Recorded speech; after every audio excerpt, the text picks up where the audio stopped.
at 850-299-1269. Amplify AI. That bear ain't just for show.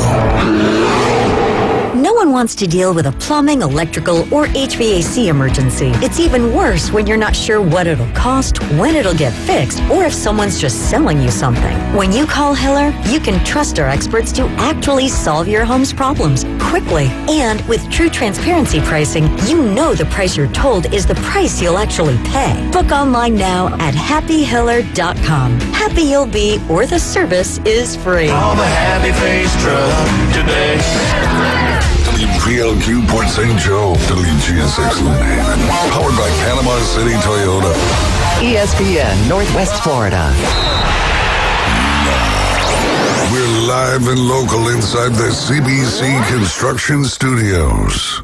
Let's go. The Afternoon Underdogs are on the air. How are you not freaking out right now? Good to the last drop flavor. The Underdogs are here. 104.3 ESPN Northwest Florida. And good afternoon. This is the Afternoon Underdogs. I'm your host, Paul Wilson, here at 104.3 ESPN Northwest Florida. We are so thankful that you're here. Don't forget the Red 7T's phone line. You can call, you can text 850-215-6290. And today with me on this hot Wednesday, I've got LS Who Jeff with me. How you doing, Jeff? I'm doing good. I hit the beach today. I got caught in a riptide. Pulled me out a little bit, and I swam across and got out. Good. All right. So we didn't have to send any emergency personnel. And there was a sheriff that drove in a truck by when I was being out there. Yeah. And I wasn't like flailing, so they didn't let's go save this guy. Yeah. Well, good. I would on the news or something. I am not good. Yeah. I don't want none of that. This guy. I'm just glad that you're here because I mean, what we'd have done without you here. I mean, we'd have had to cancel the show. This has happened in life where it's been like, where's such and such, and the person either passes away, or I actually had a coworker that he was in jail. Yeah.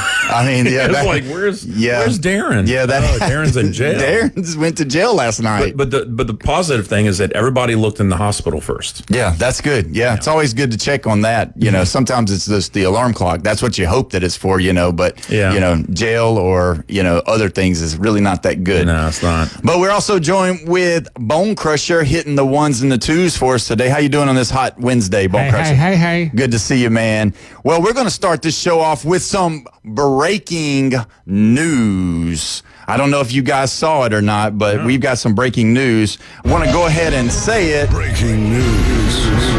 Carrie Underwood is coming back for the 13th straight season to perform for the opening for Sunday Night Football in America. Wow. So, Miss Carrie is coming back. She does a great job over there.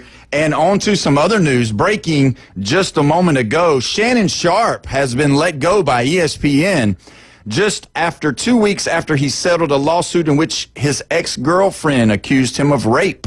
And so Shannon hasn't been on the network necessarily since April, but ESPN went ahead and cut him loose, and so he is no longer there. I know he does a podcast. I know he's been active on there, but ESPN and Shannon Sharpe are no more as of right now. The thing I didn't like about him, well, not like about him as a person, but his reaction to the allegations. Yeah, it wasn't PR. Yeah, it wasn't what you were looking for. You wasn't thinking, too much on that one. But remorse would have, shown that, I'm guilty. Right. So you don't want to be remorseful, but you don't want to be completely insensitive. Yeah. So as we see it, ESPN's let him go. And we can't go without mentioning that today, I know you're going to be happy about this. Today is Alabama's first official practice. It's underway right now. Yeah. The current temperature is 83 degrees with a heat index of 92 up there in Tuscaloosa. So they're not having the heat wave that we're having necessarily, but that's still pretty hot. I mean, playing football in your pads, doing all that. So obviously, first day of practice today underway. We're excited about that. And, Ryan Fowler just broke that earlier with some pictures and the degrees out there. So we're pretty excited about that. So you played football, right? Yeah, I mean, as a kid, not anything, just rec league. Yeah, I don't remember any time where I was like, the heat is like killing me out here. You know? Yeah, I don't know. And I don't know. It just seemed like it was always, you could smell it in the air. It was getting cooler.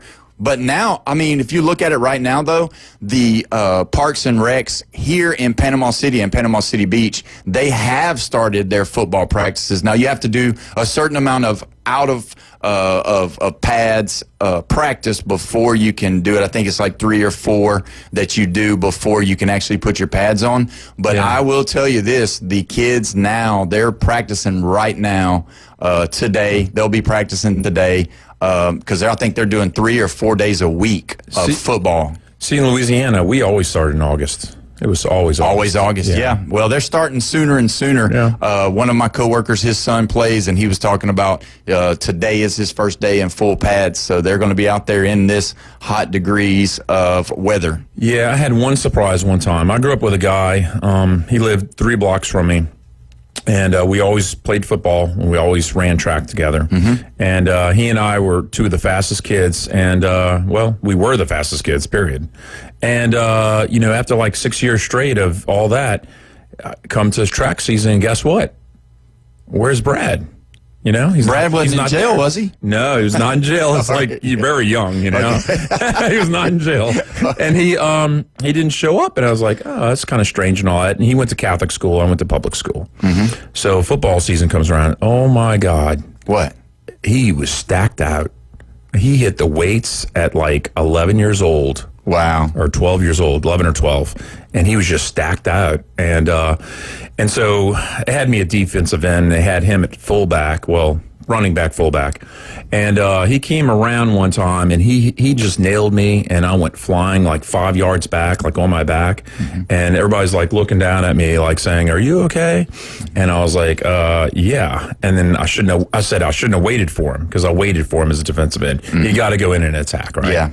And so he just lowered his shoulder and just nailed me. So he can never run track again because he was heavy. Yeah. So he ends up being a starter at Southern Miss as fullback. There you go. So, yeah. Wow. Over there in Hattiesburg, Mississippi. That's pretty good. They do some good stuff over there. We're going to go ahead and get into it. I want to today talk about a quick sponsor, AutoNation Ford over in Panama City. If you haven't been over there, you need to go check those guys out. If you need parts, if you need service, or if you're in the market for a new car, just go check them out over there and tell them Paul Wilson sent you. That's on 23rd. That's it's on 15th Street. Right there past the train tracks there on 15th Street. You know exactly where it's at. Yep, they're right there ready to sell you a car if you're ready to go and purchase one. That's some hot deals going on over there at AutoNation Ford in Panama City.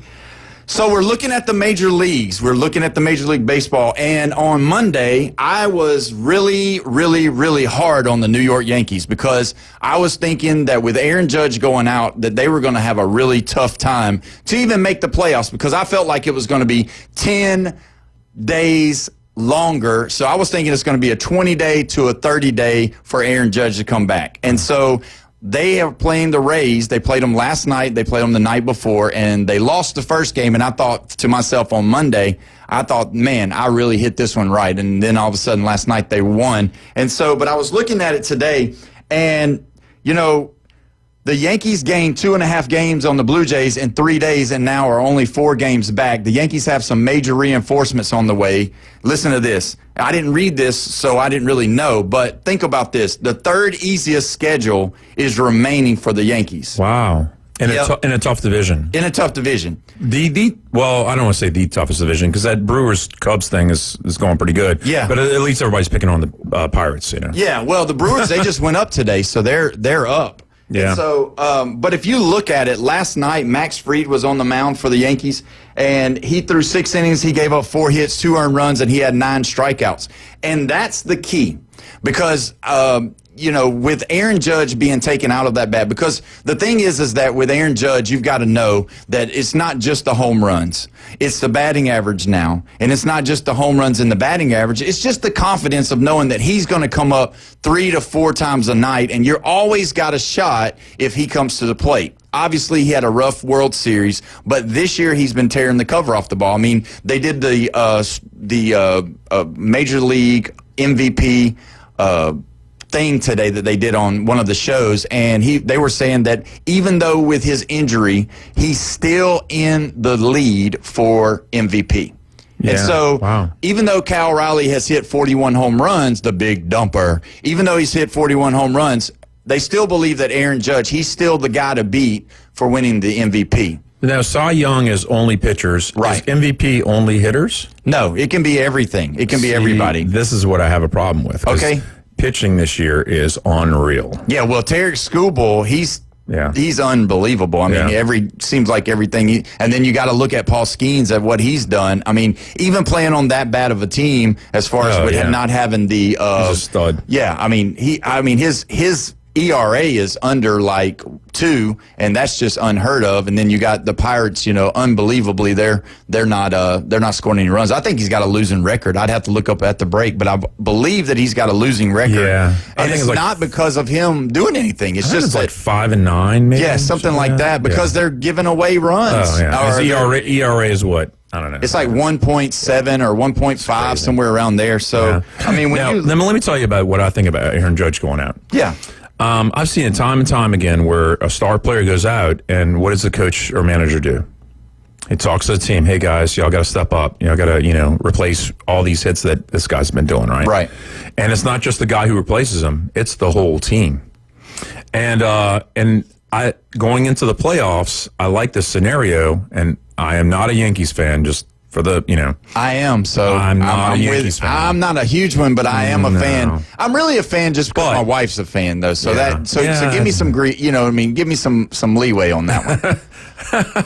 Go ahead. I understand that, but going into the playoffs, I kind of like the fact that you're missing a star player, the other players step up, and then all of a sudden, I remember when King Griffey went out in the late '90s for the Mariners. Yeah. And the whole rest of the team just stepped up. And then when he came back, it was on. And they went to the playoffs, which the Mariners were not supposed to be a playoff team at that time. Yeah. Because they were actually looking at moving to another city because the city was not looking at doing a stadium because they're like, well, I'm going to give you a new stadium when you never go to the playoffs. And then they go to the playoffs. They go to the playoffs. And they saved the Mariners franchise in Seattle. Yeah, well, if you look at it, too, don't forget, Ronald Acuna Jr. was hurt whenever they won the World Series, the Braves. Yeah. So there is that little bit of, when you have your star guy go out and then you try to, as you were talking about, kind of pull the team together. Yeah. There's that we got to do it because we can't rely on him. You know what I mean? So, and that's the thing with him. I mean, when you look at how good the Yankees have been thus far. I mean, they were at one time the best, they had the best record in baseball, but for the most part, their bats have cooled down some. They've had a few injuries here and there, but realistically, what they're talking about is that Giancarlo Stanton is going to be going into the outfield. Well, and what the point that I was trying to make on Monday is the fact that Giancarlo is always one of those ones that gets hurt every year. So if you put Aaron Judge, him being hurt, now you're going to put Giancarlo out there, and then possibly when Aaron Judge comes back, then you're going to lose Giancarlo because he's going to be hurt, throwing or running or whatever. But I don't know if you listened or not, but I have this big grandiose idea that I think they should do the Bryce Harper treatment to Aaron Judge and go ahead and move him to first base and get him out of that outfield so he doesn't hurt his arm and so he doesn't have to worry about, tweaking any kind of hamstring, Achilles, or ACL, MCL. And leave him at first, let him pick, let him stretch, and just make some catches over there. He's 6'6", so I mean, it probably would come easy to him. He's athletic. He played baseball, basketball, and football in high school, so I mean, he's an athletic guy. So I think he'll be able to do it. So if any of the general managers or any of the team management for the Yankees are listening to 104.3 today, just let them know that we said that we think we should move Aaron Judge to first base. Yeah, I mean, it only makes sense. Yeah, baseball changes so monthly. Like a month ago, I would have said Detroit Tigers are going to represent the AL. Yeah. And now I'm like, nah, I don't know about the Detroit Tigers. Yeah, they've went down a little bit. But the fact is that it's a long season. And I think that's really what it is. I think the fatigue finally sets in. I think there's times where, they get hot, then they go through little slumps here. But that's baseball. I mean, man, you know how it is. You could, look like, I do a little travel ball with my son. Okay. And sometimes those kids, they won't make an out hardly in one tournament, and then the next tournament, it's like they can't even hit, and it's just that's Streaky. baseball. Yeah, it's just how it is. A little different than some of the other sports, just because there's more of coach involvement of plays and that kind of thing. Baseball is pretty much 1 versus 1 when you get up there to the bat, and that's just really how it works. So what the Braves do last night? They won. Yes. So the Braves won last night. Yeah. And let's go into talking about the Braves. I really have been a little harsh on the Braves, and everybody has. I get it, but I really I'd say about 2 months ago, I was really pushing for the Braves to just blow it all the way up and just get rid of all of them. Let it go, no more. Let's fire Brian Snitker. Let's get rid of Ozuna. Let's get rid of Albies. Let's look to the future. Let's find some young talent. Let's go that way. But you know what? After looking at it all, I don't think it's Brian Snitker's fault at all. You know why? Because their 5 starting pitchers that started the year, they're all hurt. Yeah. They're all on the DL. They're all out. And you've got every single one of them, I believe, is an arm injury. So it's just one of those things to where, you've got to get to the place to where, are you going to blame it on the manager, or are you going to blame it on Mother Nature? Circumstances. And we've talked about it. Yeah. We've talked about it on this show. What is the reasoning behind all of the injuries? It seems like, and we were having a discussion before the show started today, it seems like there's so many more injuries, and the athletes are bigger, they're stronger, they're faster, we have more technology, we have more stuff to put them through, but it still seems like the good old body just cannot handle but a certain specific workload. And when you look at it, going into last night, who's the best player that plays for the Braves? Acuna, right. Guess who went out last night in the 6th inning with a strained Achilles? Yeah. Acuna. Yeah. And he just got back, a couple months, 3-4 months back. And it just makes you wonder, are they doing too much? Are the seasons too long? Are the trainers training them too long? And I was saying this earlier, and I hate to be a Bible thumper when I say this, is that the fact of the matter is that there's a reason why God said for you to rest. Yeah. And I don't know. We need rest. Sometimes, and I'm not a physical doctor, and I don't see patients weekly, so it's out of my scope. But there's more injuries, more superstars are getting hurt every single year, but we're better. We know more than we did. Back in I think early June, I had one of the guys here at Hess Performance here in Panama City Beach that he works with young kids, high school, college, and even, 8, 9, 10, 11, 12-year-olds as well. And he was talking about all of the things that they do over there, and it all makes sense. And it's like, if he knows it, he doesn't have the one, he's not the only one that has the manual on how not to get hurt. But all of these major league guys and all of these NBA guys and all of these NFL guys, because there's been NFL guys already going down. And I know there's freak accidents and all that, but they're still playing on grass, or they're still playing on turf, or they're still playing on the hardwood. All of this, the grounds for the most part are the same. We've made everything that we could make safer. But the body, just for whatever reason, I guess it could just be genetics. I think it's conditioning. You think it's too much? Do you think they do too much? No, I think it's a timing, and then also weights. And look, I'm a person, I hit weights. I have no problem with hitting the weight room at all. Mm-hmm. I love weightlifting. Yeah.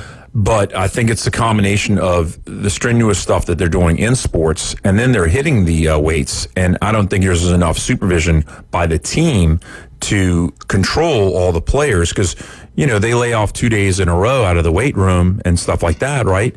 and then they come back and, they feel like they have to lift heavier to make up for a day missed or something like that, or injury, or they come back too early from an injury and then, then they just hurt themselves in a different way. Yeah, and every one of those guys, if you look at it, they all have their private trainers. And those guys have their PhDs. Those guys are, some a lot of them do. Yeah. Some of them do. But I mean, you would think, like, I watched the quarterbacks show on Netflix, and Patrick Mahomes, his guy was out there, and the things that they were doing and how they were, moving his body and making the plays and all that kind of stuff. And it's just like, well, I mean, what are they doing? Why is the body breaking down? Is it the weights, or is it not enough weights, or is it too much, or because the games are long, there's more games than ever before. I think it's the amount, it's the reps, and the diet.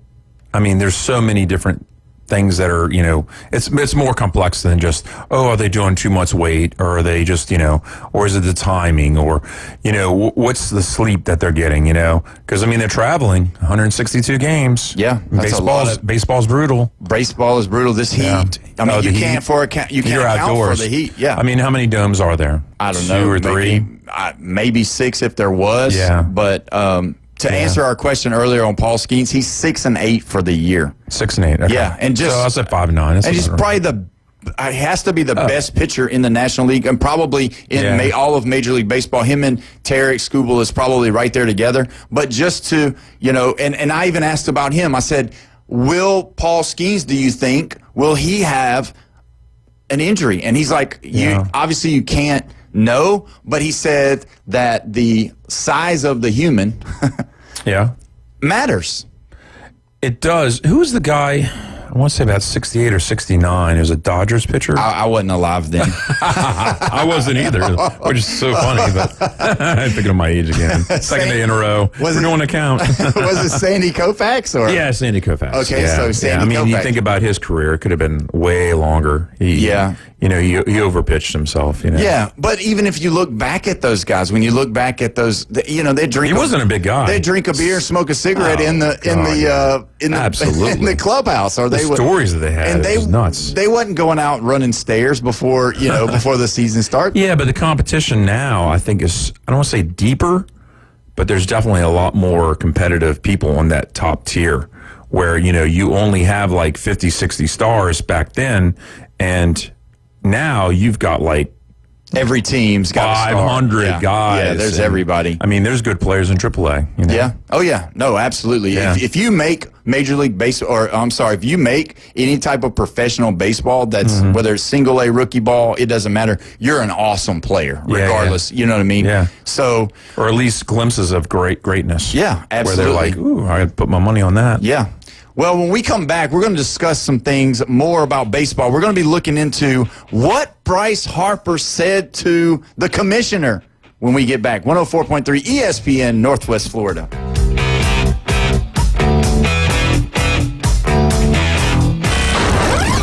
Taking your hot takes, rants, and takedowns. Let's hear it on the Red 7T studio line. 850-215-6290. You've read the headlines. You've seen the highlights. Highway robbery! But how about the unfiltered truth?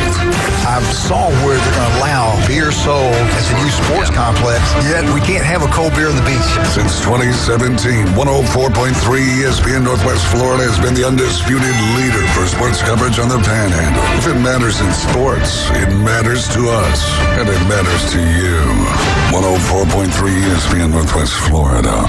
Good afternoon. This is Joanna on ESPN Northwest Florida with Wednesday's weather forecast. A possibility of thunderstorms and mostly sunshine the rest of the day with temps near 90 and a wind 10 to 15 miles per hour.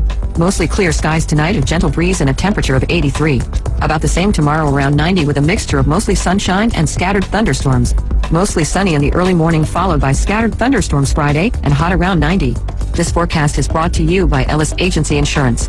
Thank you for tuning into ESPN Northwest Florida. Rely on it. There's a reason we call it the the big one, because the biggest deals of the year are happening now at Panama City Toyota. And you can get 3.99% APR on the award-winning Camry, plus 90 days until you make your first payment, and 3.99% on the new RAV4, plus 90 days until you make your first payment. Get 2.99% on the bold Tacoma, or take the lead and get 1.99% on the powerful Tundra, the big one. Right now at Panama City Toyota. Offers expire August 4th. For details, visit PanamaCityToyota.com. In a world full of noise, one name cuts through it all. Amplify AI. We help HVAC, plumbing, and home service pros get found fast. More leads, more calls, more results. This ain't just marketing. It's AI-powered performance. Amplify AI. Hear the roar. Call Lee at 850-299-1269. Amplify AI. That bear ain't just for show. Broadcasting from the CBC Construction Studios. But to be the man, you gotta beat the man. It's the Afternoon Underdogs on the Sports Talk Monster. You're gonna be mine. Woo! ESPN Northwest Florida. And welcome back. You're listening to the Afternoon Underdogs. We're so glad that you're here with us today, no matter if you're listening on your radio dial or if you're listening to us on Facebook or any of your other devices. We are appreciated. If you would, just give us a like, a share, a comment, and I will read a couple of comments that I got. Somebody said, I love the Navy shirt, War Eagle. I don't think that looks like a War Eagle shirt to me. I mean, I get it, okay, but if Actually, I'd say it's Penn State because it's got the white. You going even worse. I don't even. You know what? I'll take my shirt off here in a minute. We'll see all the Alabama tattoos. No, this is not a. This wasn't for the Auburn Tigers. This was just a. Just wanted to do a polo today. So Paul has a NIL deal apparently. Yeah, I got a new NIL with deal. Auburn or Penn State. Either one of them. I just haven't told anybody yet. So either way, but thanks for listening. If you have any questions, if you have any comments, you want to say something, call us 850-215-6290. We'd be happy to take your call. We're talking about shirts here, and I just want to look at your shirt for just a second. It says, I just want to eat hot dogs and tell the umpire he's blind.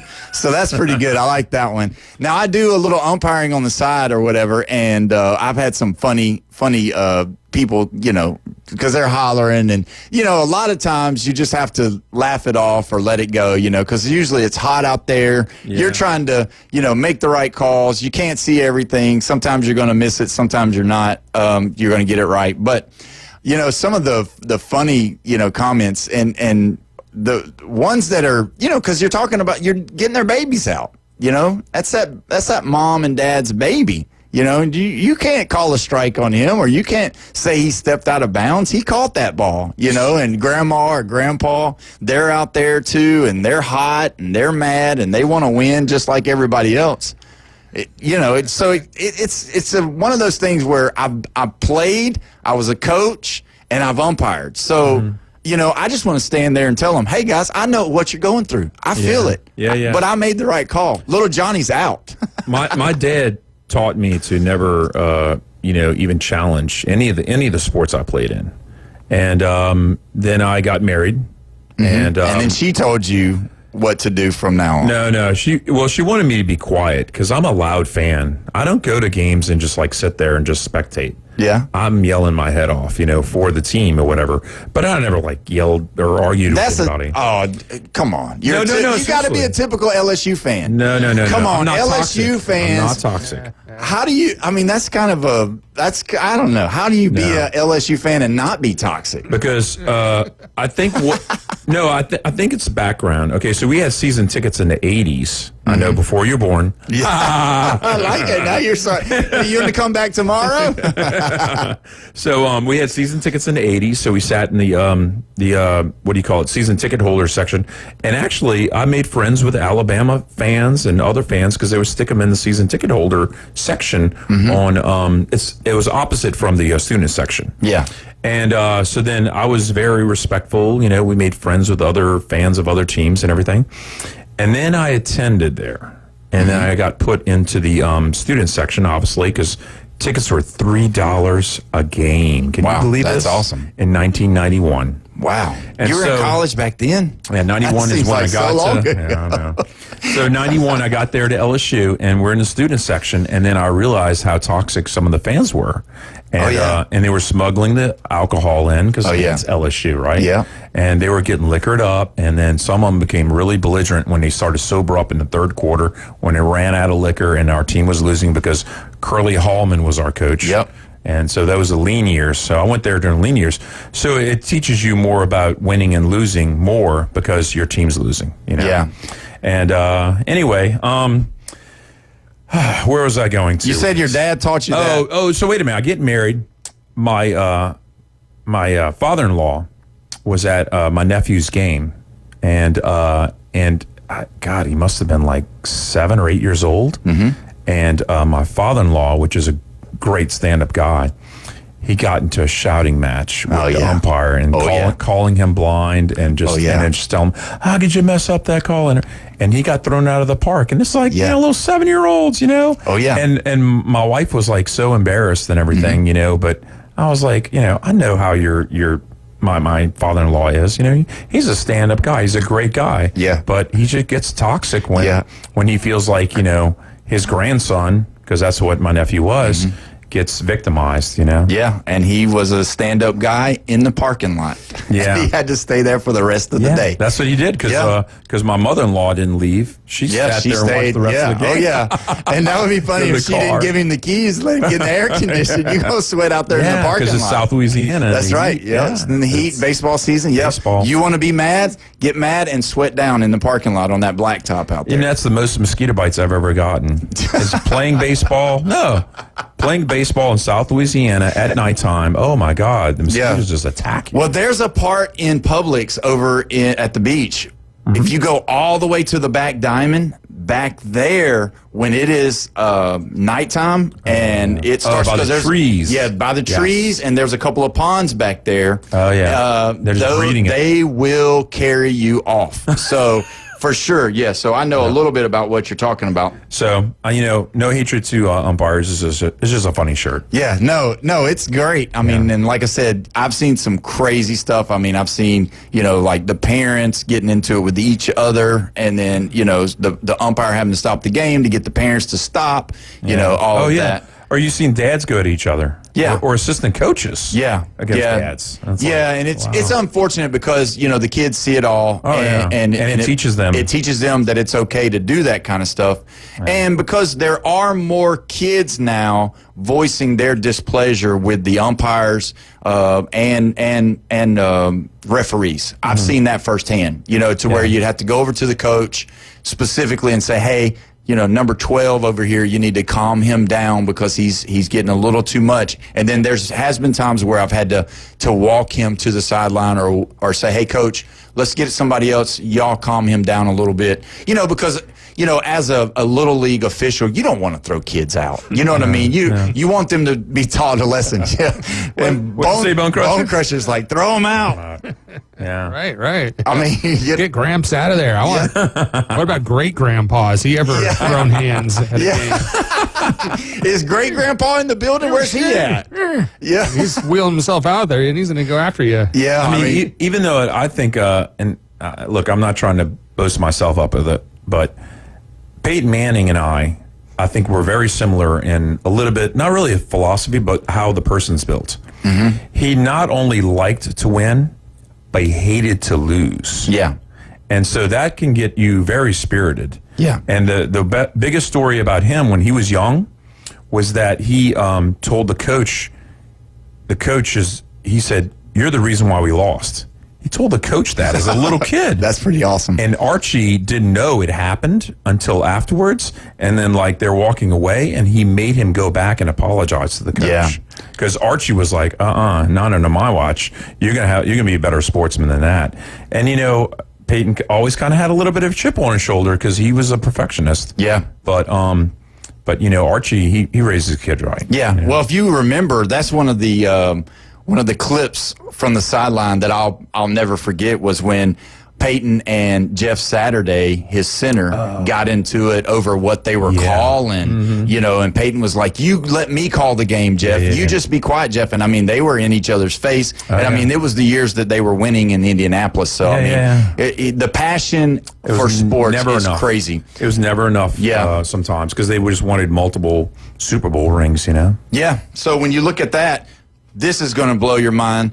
So every year, Rob Manfred, he starts going into the locker rooms for Major League Baseball, and he starts talking to the players, kind of getting everything going along. And just so happens he was in the Philadelphia Phillies locker room this past week, and he was in there talking about salary cap, and which that affects the pockets of all the players. And he was there kind of being more of a liaison for the owners instead of being the commissioner of baseball. He was being a little bit more in there talking, for the owners, kind of trying to, mend a little bit with the brokenness of what they seem as a problem with the salary cap in Major League Baseball. But he is the commissioner. He is the commissioner, but he's in there trying to kind of negotiate, trying to get the players on board, trying to do that. Well, Bryce Harper wasn't having any of it.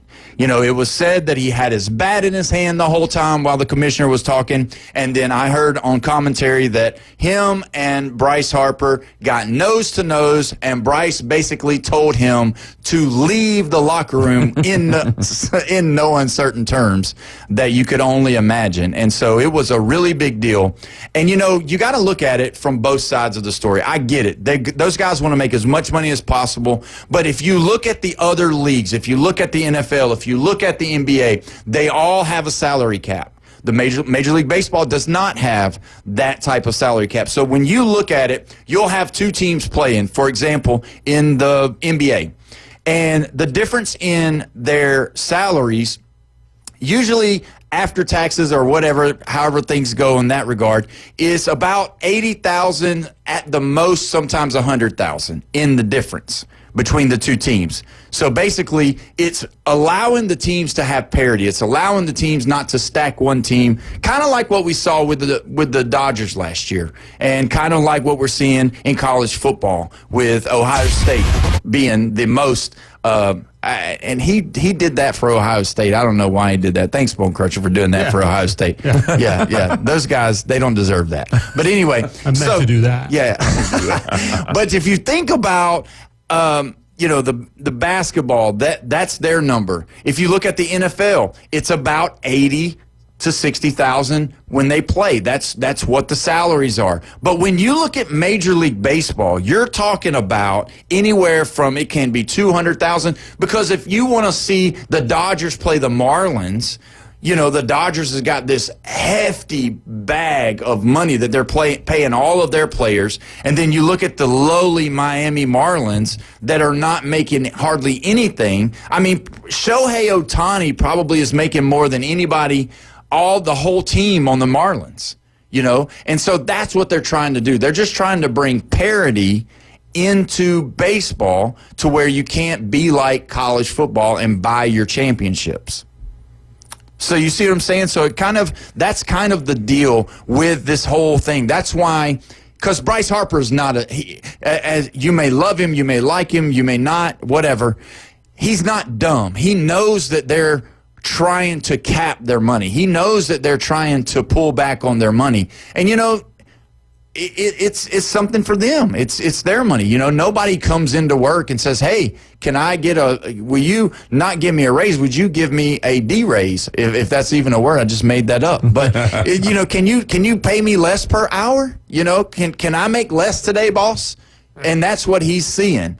And so I understand the passion. I understand the way that he is kind of trying to, I understand where this anger is coming from. And also I'm sure that it's coming from the fact that it's the commissioner of baseball, kind of what you raised your eyebrows to at the beginning, is that should he be doing the bidding or the work of the owners, or should that be left up to the owners and their representatives. You know what I mean? Should it be the commissioner coming in there talking, trying to work these things out? I mean, obviously, because we don't want Major League Baseball to go on strike. We don't want Major League Baseball to lose out because of money. And I know I can hear it from the rooftops of all the older baseball fans that even probably no longer listen to baseball anymore or watch it anymore due to these high-paid price athletes, they don't deserve $150 million. So, it's not going to do anything but cast another dark shadow on all of the players making all of this money. Yeah, they look like spoiled brats. Yeah, and I mean, that's what they get called.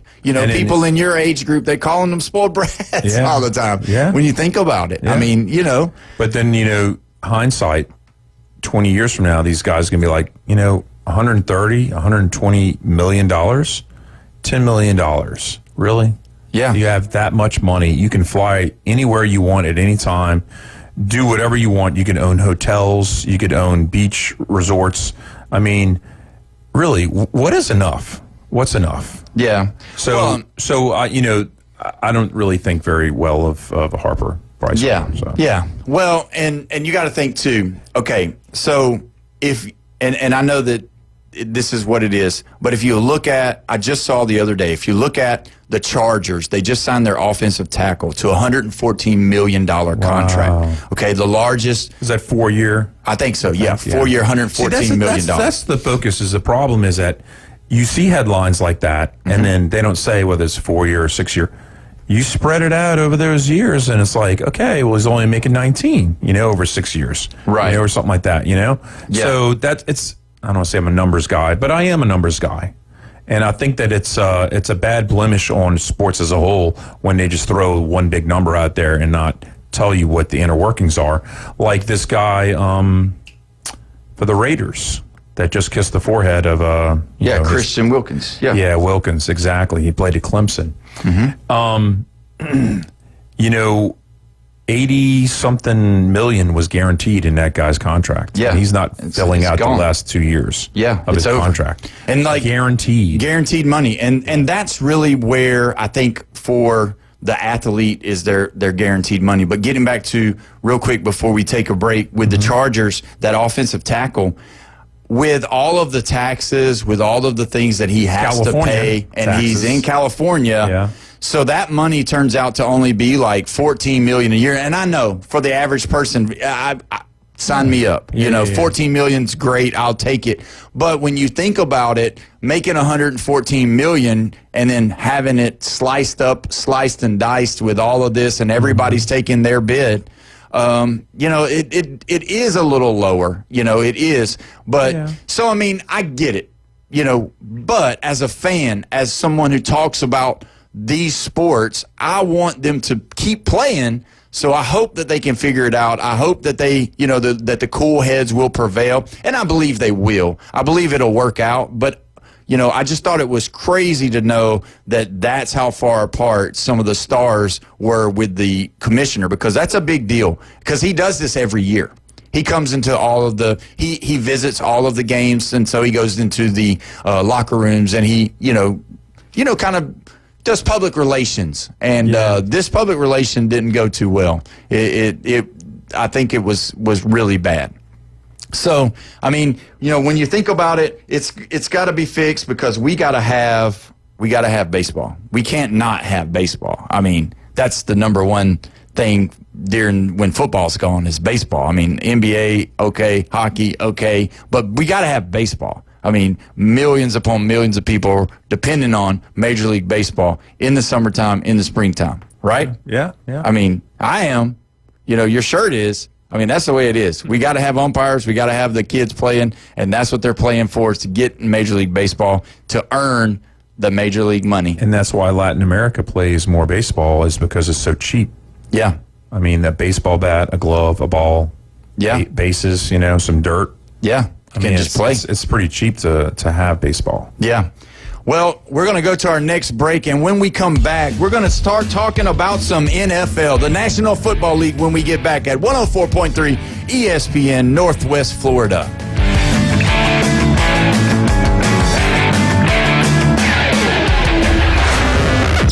The Red 17 studio line is now open. 850-215-6290. ESPN Northwest Florida. The Afternoon Underdogs. Now we credit Bud Selig with getting steroids out of baseball when he's the one that left steroids in baseball to begin with. He did, but Major League Baseball, as we know it, at that time was going down in the drains. It would come off 100%, a bad year, all of that. So I believe it saved baseball. Steroid era, you can like it, love it, hate it, whatever. It saved baseball. 4 to 6 weekdays. 104.3 ESPN Northwest Florida. Good afternoon. This is Joanna on ESPN Northwest Florida with Wednesday's weather forecast. A possibility of thunderstorms and mostly sunshine the rest of the day with temps near 90 and a wind 10 to 15 miles per hour. Mostly clear skies tonight, a gentle breeze and a temperature of 83. About the same tomorrow, around 90 with a mixture of mostly sunshine and scattered thunderstorms. Mostly sunny in the early morning followed by scattered thunderstorms Friday and hot around 90. This forecast is brought to you by Ellis Agency Insurance. Thank you for tuning into ESPN Northwest Florida. Rely on it. Show off your style and drive away in a new 2025 Kia K4 or K5 from Bill Bird Kia. The 2025 K4 delivers sleek design, smart safety features, and an impressive fuel efficiency. Are you looking for something with a little more space and a confident sporty appeal? The 2025 Kia K5 delivering a sleek design, smooth ride, and advanced driver's assistant features, all designed to keep you safe and comfortable on every drive. Now offering 2.9% APR for up to 48 months on the purchase of a new 2025 Kia K4 or K5. Bill Bird Kia is the home of that 20-year, 200,000-mile warranty. Stop by and see us at 2435 East 15th Street or anytime at Bill Bird Kia, PanamaCity.com. Discover what drives you at Bill Bird Kia. Offer from Kia Finance America for the purchase of a new 2025 Kia K4 or K5 with $22.09 per 1,000 financed in 48 months. Only limited. Cannot be combined with other finance offers. The 20-year, 200,000-mile warranty is a Bill Bird Kia warranty. See dealer for complete details. Offer for well-qualified buyers. Must take delivery from dealer stock through 8/4/25. If you build it, they will come. We're live from the CBC Construction Studios. Forget the sidelines. Every athlete dreams of a second chance. You're in the game. These men lived it. With the Afternoon Underdogs. 104.3 ESPN Northwest Florida. Welcome back to the Afternoon Underdogs, your spot for the Atlanta Braves on the Gulf Coast. Don't miss the next game on 104.3 ESPN Northwest Florida. They will be playing on Thursday. First pitch is at 6:10. Coverage starts at 6 o'clock. They'll be playing against the Reds in Cincinnati, so it'll be a little bit cooler than what it is in Atlanta for sure. The Atlanta Braves baseball is sponsored locally by Bill Bird Kia, PCB Hobby, Panama City Toyota, Hewitt Tire and Auto, and Hometown Towing. Make sure that you go and support all of these sponsors because they are putting the Braves on. No matter how good or bad this year the Braves are, we appreciate it because I love baseball. I love Braves baseball. And so anyway, we're going to get back into it. We're going to talk some NFL. Now, I would like to say that surprisingly today, finally, the Cincinnati Bengals, Trey Hendrickson is back in the building. So that adds to the Bengals. They needed him. He was an intricate part of their defense last year. Awesome edge rusher. And the thing is that they finally got him to come back to the building. They got him back in the building. No details have been signed yet. No details have been talked about yet about what he's getting. But I would assume for him coming back into the building that they figured something out and they've got something working in the next few days. And I'm sure we'll be seeing a lot of money like we're talking about with Trey Hendrickson coming back to the Bengals and possibly trying to get Joe Burrow, Jamar Chase, T. Higgins back to the Super Bowl. Now, are you a Bengals fan because of all those guys? Yeah, I'm gonna go ahead and say I'm a fan. You know, they're a top 5 team in my book. Yeah, I mean, is that the kind of fan you are that you have your teams in the NFL, but then you like the players that come from LSU? Is that kind of how you do it? For the most part. I mean, there's some LSU people I do not like. Name one. Angel Reese. What about that's good. I like it. I like it. Is Okay. that easy? Yeah, that was easy. That was a quick You one. want another one? Ben Simmons. Okay. Yeah. Oh my God. Yeah, Ben Guy's Simmons, lazy. Angel Reese. Okay. Lazy. Any football players? And the third one that I would say, but it's not as bad as those two. And a lot of people hate this guy, but I don't know if you remember Abdul Rauf. Yeah. He was Mahmoud Abdul Rauf. He was Chris Jackson. He's Chris Jackson from Mississippi. He's from not Gaucher. Is Gulfport? Gulfport, Mississippi. He's from Gulfport, Mississippi. He's like 2 years older than me. So he left when I got to LSU. Chris Jackson's 2 years older than you? Yeah, 2 years. Because he played 2 years at LSU. Yeah. Oh, yeah. And I remember. He left when I got there, and then he went to the Denver Nuggets, and then he's the one who didn't stand for the Pledge of Allegiance. Yeah. He was one of the first ones, and this is back in the 90s. Yeah, I remember. So I'm not saying the hatred came out, but a lot of patriots and a lot of people. In Louisiana, there's some flag-waving people in Louisiana. Oh, yeah, for sure. I guarantee you. And so he's probably the highest on most LSU people's lists as far as, like, hating an LSU person. But for me, it's Angel Reese, and Ben Simmons is one, too. Yeah. Well, the crazy thing about Chris Jackson is in Mobile, Alabama, they used to have a basketball tournament, a high school basketball tournament called the Sotoma. And so every year they would try to get some of the greatest basketball teams. You know, this is in the 90s whenever he was, you know, early on, whenever he was playing high school basketball. Oh, and when did he graduate? Did he graduate? High school is 88. I want to say. Was that when he graduated? Was when he graduated high school. Okay. So during that time, they had, it's a long time ago, and I was like 2 years old. I'm kidding. I'm being facetious on that, but because you're so much older than me. But anyway, so they had this tournament in Mobile, Alabama, and there was a team there in Mobile that was always great, and it was LaFleur Rattlers, and they're still good. They're right there in the city of Mobile, and they played against Chris Jackson, and man, he torched them. And see, LaFleur was like a 40 minutes of just press you and make you throw the ball away. Grind. You know what I mean? Grind you out. And Chris Jackson come in there, and I mean, he was shooting Steph Curry threes. I mean, he was just killing them. Yeah. And see, that's one of those teams right there. And I know Dale Brown is in the Hall of Fame for all of this and all of that for LSU basketball. But I'm telling you, he was the worst college basketball coach to me. He had Chris Jackson, Vernell Singleton, Shaquille O'Neal, Stanley Roberts, all on the same team. And they didn't win it. You had a guard. They had 1 year, right. But they had a guard, and they had 2 7-footers, and Vernell Singleton was your athletic slasher guy. It always burns me up because they always mention Dale Brown and, oh, Dale Brown this and, oh, Dale Brown that. No, Dale Brown had so much talent, and he did not know how to coach those guys to a championship. He should have won. Should have won those years when he had Chris Jackson and Shaquille O'Neal. Because you know what the thing about Shaq was? Shaq was dominant when he came in. He wasn't just, he didn't grow to be who he was. Now, he got better, don't get me wrong. Yeah, he did get better. But he was a force as an 18-year-old freshman coming into LSU. Yeah, I mean... And then Stanley Roberts was a dog.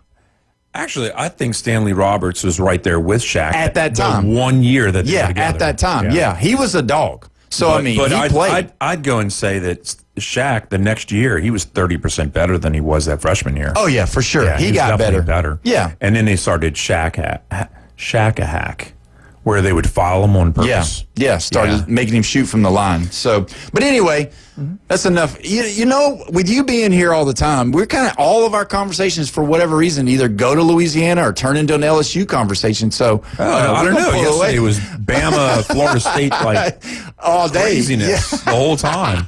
I'm not even sure we talked anything. We probably said something. We did. You know what it was? What? It was how many LSU wide receivers in the NFL and killing it. Yeah. That was it. That was and killing it. Yeah, so if there's any other teams out there that we want us to talk about, call in 850-215-6290.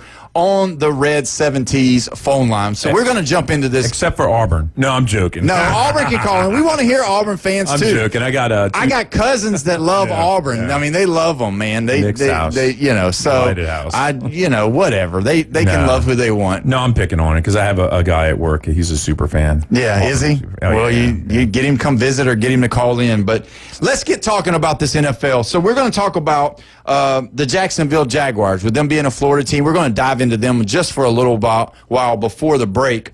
Okay. You know, Travis Hunter. What do you think about him? He's killer.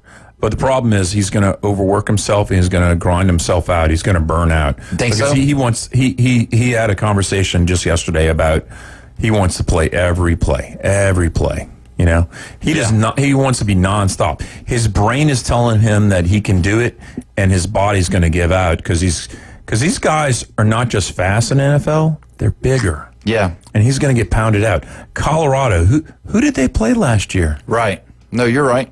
I mean, not very many. Arizona State? Yeah. I don't even know if they even had them on the schedule. Colorado State, and I think he got hurt during that game. Yeah. So, I mean, he is a small guy. That is the one thing that I worried about. You know, with them taking him so high, I get it. He's electrifying. He's the Heisman Trophy winner. Yeah. I get all that. He's very, very talented. But at the other side of that is that he is small, and he doesn't look like, just seeing some of the clips, he hasn't gotten much bigger. So it's not like they put on 20 pounds of muscle during the offseason or whatever to make sure that he's able to load, because the load is what you're talking about. That's what you're referring to, is the load of an NFL player. Also, it's the mindset. You have to know not just what your limitations are, but the one person that has the Heisman, that's a defensive player, the only other one, you know who it is, right? Mm-hmm. Who is it? Charles Woodson. Charles Woodson. Mm-hmm. You know what Charles Woodson was? A DB. Smart. Yeah. No, he went to Michigan. And if you ever talked or listened to him talk, you're like, oh, wow, this guy's not just the usual jock. Now, let's be honest. Travis Hunter, he's not that level. Okay. He's got to, I don't say get educated, but he's got to get smarter, man. Yeah. Well, and you'll have to run out of, step out of bounds if you catch a ball. You know what I mean? Oh, yeah, because he's going to take a hit trying to get those extra 3 yards. Yeah, not worth it. And then he's out, you know? So looking at what they said for his workload so far, the total snaps has been 83, and he's taken 47 snaps on defense. He's had 36 on offense. And on the 7-on-7 deal, he did 18 snaps, 11 offensive snaps, 7 defensive snaps. Now, that's on 7-and-7. Then when they did their 11-on-11s, he did 65 snaps, 25 offense, and 40 defense. So, I mean, it looks like he's not really – it looks like he's doing a little bit of both. And so, I know that he's being a guy that, I could see him totally, like, about halfway through the season – deciding, or the coach deciding, hey, we're going to, do this or that. It was fun while it lasted type thing, because when he gets out on the field and, like you said, he catches the ball across the middle and he gets his clock cleaned once or twice, or he goes up for one of those passes and they drill him in the ribs. You're going to want to come out, and you're not going to want to go guard their best wide receiver. You don't want to go guard a Tyreek Hill or a Jalen Waddle or a Jamar Chase or a Justin Jefferson. You go out there and catch a pass while they're sitting down, resting, and then when they come back, they're 100% ready to go, and you just got hit in your ribs and you're bruised up and feeling the pain. You know what I mean? So realistically, Travis Hunter, he's probably going to have to figure it out. He's going to have to figure out where he's most effective, or if they want to throw him in there every once in a while for a package or two. Yeah, I see burnout. I see burnout. I mean, you think about track, how, people don't run the 100, the 200, and the 400 and do a long jump. Right. Because, not just because they have specialties, but they burn out. They're given 100% running like that. Right. You can't sustain that. It's not sustainable. Yeah. Swimmers, they go to the Olympics, and guess what? All the different races that they do are on different days. Mm-hmm. So they can store back up, sleep, eat and everything, and they can get back to that level. And it's still hard for them, Yeah. So I don't know. That's a lot of snaps. I know they're not wearing pads yet, Rhett. Right. And so I don't know. I could see the worst 2 scenarios that could happen to him. Injured reserve list, right? He's injured. Or he becomes like a prima donna. And I'm not saying Terrell Owens or who was the Pittsburgh Steelers guy that was a wide receiver as a prima donna that pull a hissy fits. Oh, Brown. Antonio Brown. Yeah. He gets mad because they're not putting him in on every play. And so then he's having a conflict with the head coaches or assistant coaches. And that's the worst two scenarios I see that could come out of him. I hope that he has the right people in his corner telling him in his ear, hey, listen, you got to chill out, respect the process, respect the team, And he's at Jacksonville, so what are they, a third-place team, right? Yeah, right now they are. But when we come back, we're going to discuss a little bit more into Jacksonville and see what they've got coming on because they do have a rookie head coach, and I want to talk about him when we come back. 104.3 ESPN, Northwest Florida. Stay tuned. Call or text in now on the Red 70s studio line. 850-215-6290. ESPN Northwest Florida. The Atlanta Braves play here. Can the Atlanta Braves make another second half run?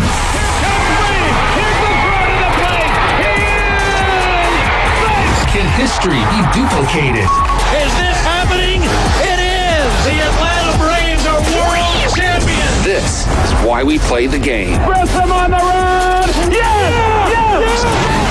ESPN Northwest Florida. Good afternoon. This is Joanna on ESPN Northwest Florida with Wednesday's weather forecast. A possibility of thunderstorms and mostly sunshine the rest of the day with temps near 90 and a wind 10 to 15 miles per hour. Mostly clear skies tonight, a gentle breeze and a temperature of 83. About the same tomorrow around 90 with a mixture of mostly sunshine and scattered thunderstorms. Mostly sunny in the early morning followed by scattered thunderstorms Friday and hot around 90. This forecast is brought to you by Ellis Agency Insurance.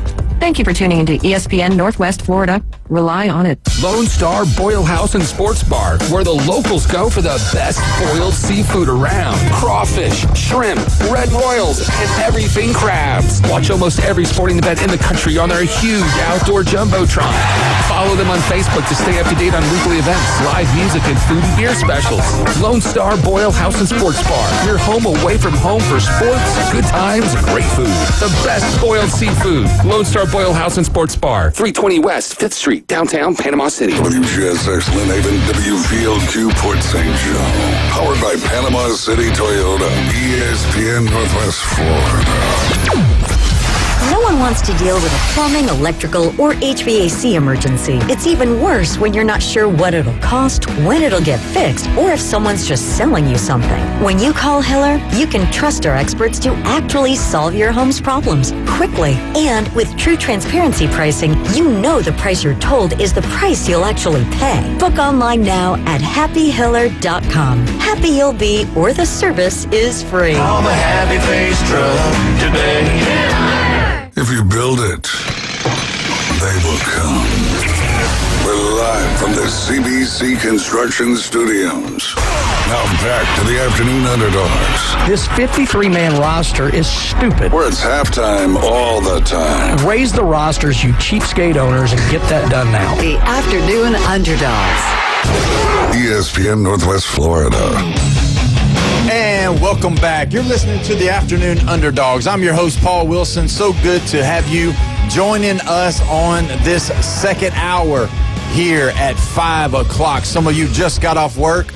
We're so glad you're tuning in to 104.3 ESPN Northwest Florida. Also, don't forget, call or text on the Red 70s phone line, 850-215-6290. We've been talking a lot of stuff today. We're going to get back into this NFL season with some of these teams. The Jacksonville Jaguars. You know, the Jacksonville Jaguars made a big-time splash when they drafted Travis Hunter.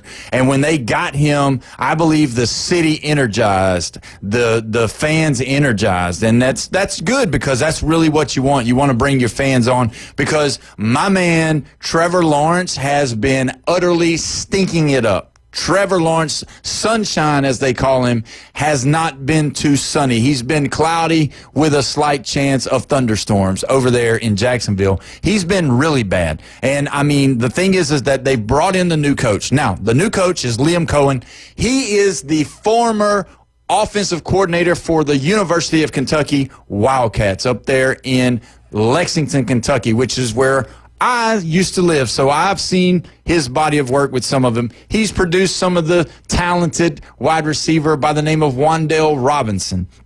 And he was the awesome offensive coordinator for the multi-talented Will Levis, who come out of Lexington, Kentucky, who now is on the injured reserve for the Tennessee Titans. But the fact of the matter is, let's don't throw him away just yet because, you know, some of those things were being funny. But he come from Sean McVay's coaching tree, which is a really good offensive scheme, offensive system, and understanding the offensive, you know, NFL offense. And so he was working with L.A. over there with him, and he went down and worked with Tampa Bay. And he was Baker Mayfield's offensive coordinator down there with the Buccaneers. And I'll be honest with you, you know, that offense, they had the weapons. Now, mind you being Mike Evans is a little older. He's gotten a little older. Chris Godwin, he sometimes can have that nagging injury that kind of keeps him in and out all year.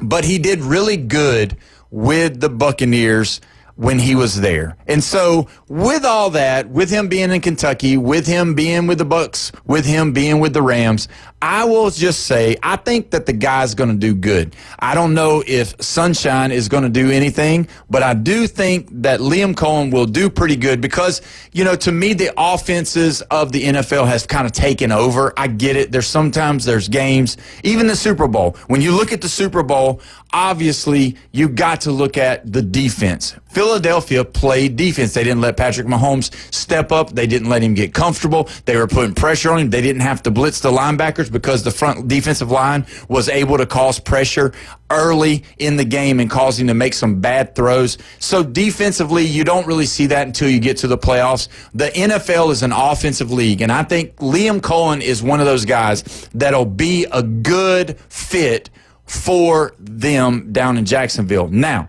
will they have the weapons? Will Sunshine play good? Will Tank Bigsby be the answer at the running back position? You know, that's the questions that you have to keep asking. That's the things that you have to, when you look into the body of work of what these guys are doing, is it going to be enough? Is it going to be enough to make any splashes over there? Because, you know, Sunshine's been there for a little while. And if he doesn't get his stuff together, I could see Jacksonville moving on if he starts missing. And just so for the fact of the show, let's talk about this part. If Travis Hunter is Dez Bryant, if he is Antonio Brown, if he is Terrell Owens, and he comes over to the sideline and says, hey, Sunshine, I'm open. Throw me the ball. And Sunshine doesn't. Are we going to have some trouble over there? Because they definitely aren't going to get rid of Travis Hunter.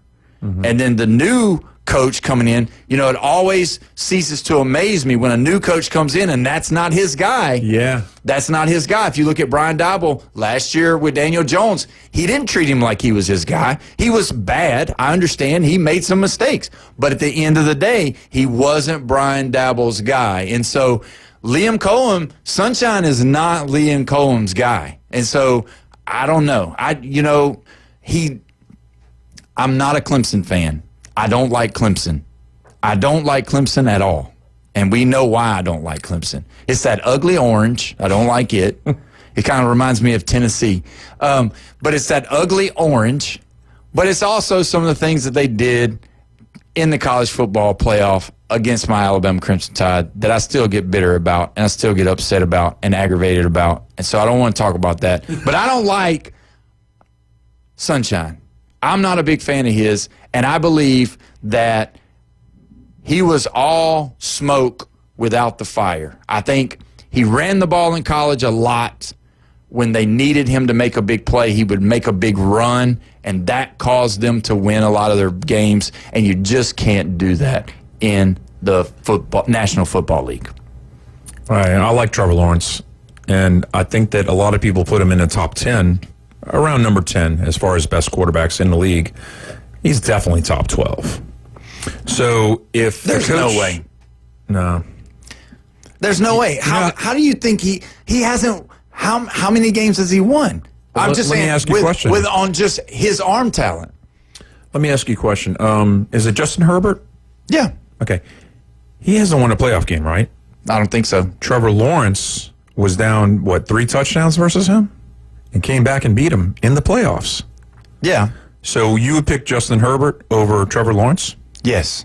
I would not. I surely would. I think this is a team sport. I think Jacksonville's in a bad disadvantage. It's not just ownership. There's a lot of reasons why Jacksonville is a disadvantage. And it's also fan support, in my opinion. You don't think Duval is good down there? No. What? No. They got the pool in the field that they can swim at while they're watching their team. I think they're at a disadvantage. I think it's one of those franchises that is not, in the top half of supporting their players and their coaching and everything. So. I mean, that's fair. Don't get me wrong. But, for me, top 12 in the NFL, I don't see it. I don't. So getting rid of him, what's the alternative? You're looking at guys who are untested that don't know the NFL. I think that getting rid of him it's bad. But actually, I think if Travis Henry is going to have a problem, it's not just so much that Hunter. Travis Henry is the old running back for the Tennessee Volunteers. I'm sorry. You're dating yourself again. He's way back. Stuck in my head. No, I think that getting rid of I don't think it's going to be as much of a problem for Travis Hunter, right?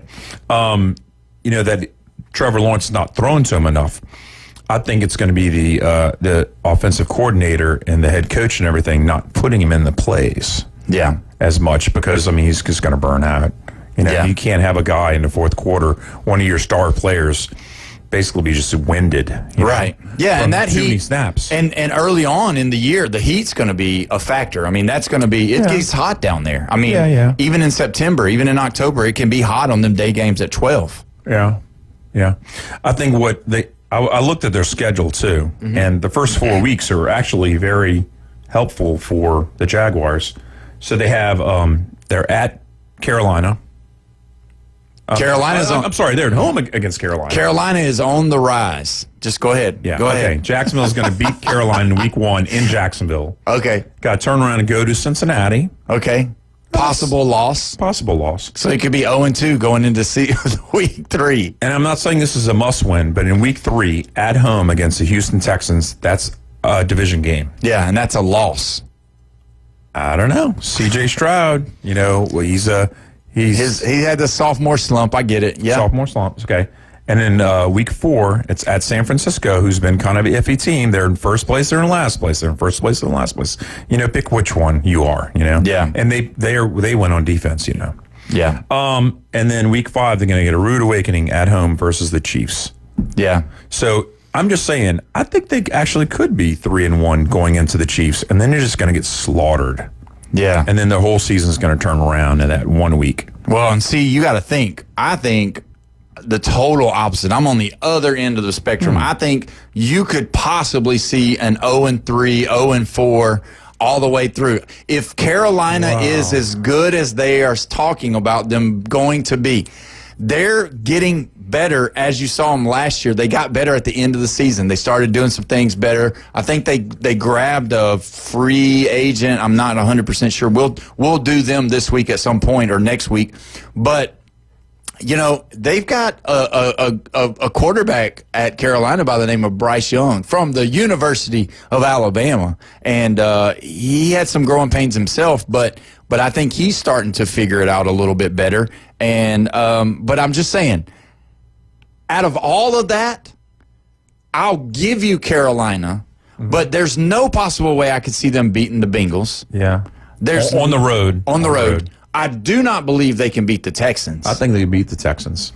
And then who is San Francisco? I don't see them even being in the game in the fourth quarter against San Francisco. I think this year will be a year that San Francisco comes back because they usually have that Schottenheimer, that little ebb and flow thing that they do. They look great, and then they look bad. They look great, then they look bad. I think this year is the great year. They got their quarterback. They got Purdy under contract now. He, as long as McCaffrey and him stay healthy, they did lose Debo, but we'll see how they look going in. But I'm telling you, if they lose to Carolina, Now, you'd have to agree with me on this. Yeah, if they lost to Carolina, it's going to be a terrible season. Yeah. I mean, right off the bat. It'd be 0-4, 0-5 going into. Yeah, that's not good. No. And you'll be hearing chants of, either fire the coach or fire. Yeah. And so to answer your question on what you do with Sunshine, so what you do with Trevor Lawrence is that you play out the year with him. Obviously, you're going to give him his opportunity. You're going to, see how good he does. But you got to make your answer known. Is he your guy going forward, or should we look for another? Because if you lose out and you don't look good, and you get a high draft pick for the next year, there's a lot of quarterbacks coming out next year out of college that you might want to start over, because I think he's going into his 5th or 6th year now. So yeah, he's in his 6th year, and outside of beating the Justin Herbert and the Chargers, that's all they've done. And I mean, you got to think they've won the division. They've been to the playoffs. Peterson over there, I thought he was good. I thought Doug Peterson done a great job. I thought that, when he won with Philadelphia, he was one of those guys, though. He was one of those guys, too, that we talk about Schottenheimer. It was like they were up, and then they were down, they were up, and then, the downs were, really down. So, I don't know. I think Jacksonville, when you look at Jacksonville and what they do and how they act and how they respond, if they don't do something early, because they could be. Because the first 4 weeks favor them, and then they're going to get nailed by the Chiefs. Yeah, and They got to win. They got to win. If they aren't 2-2, forget about the playoffs. If they're 1-3 going into the Chiefs, it's done. It's a done deal. If they have a field goal win against Carolina, and then drop 3 in a row going into the Chiefs, then you just hang it up. Forget it. Yeah. And so, that's those guys down there, and don't get me wrong, their defense as well, it's pretty good. They're not bad. But with Travis Hunter coming in, with the new coach coming in, Travis Etienne was their running back last year. Well, he's hurt and not doing well. So the guy from Auburn, Tank Bigsby, he's there, and he's been a good back. Tank Bigsby was always a good back at Auburn. I mean, I don't want to say this. I just liked when he was on the sideline more than when he was in the game, because he had that ability to break it, because he's a physical back. And, and that's what they're going to try to get to. I guarantee you he's going to try to establish the run game. And then what he's going to do is then he'll open it up and allow Trevor Lawrence to get outside the pocket some and run. But you'll see this year, and we'll see as the season starts, Trevor Lawrence is probably going to have more rushing yards than he's ever had. And I would say that because of the way he dealt with Will Levis at Kentucky. I think he'll use him over there a little bit more. See, he didn't do as well with Matthew Stafford when he was the offensive coordinator with the Rams, because Matthew Stafford's more of your pocket passer, and he doesn't get outside the tackles. But if you look at Baker did well with him. He talks highly of Liam Cohen. But then if you also look at Trevor Lawrence, he's that kind of guy. So when you see him out there making plays, it's usually when he's out in the flats or he's outside the tackle box, making throws, and his wide receivers just getting open.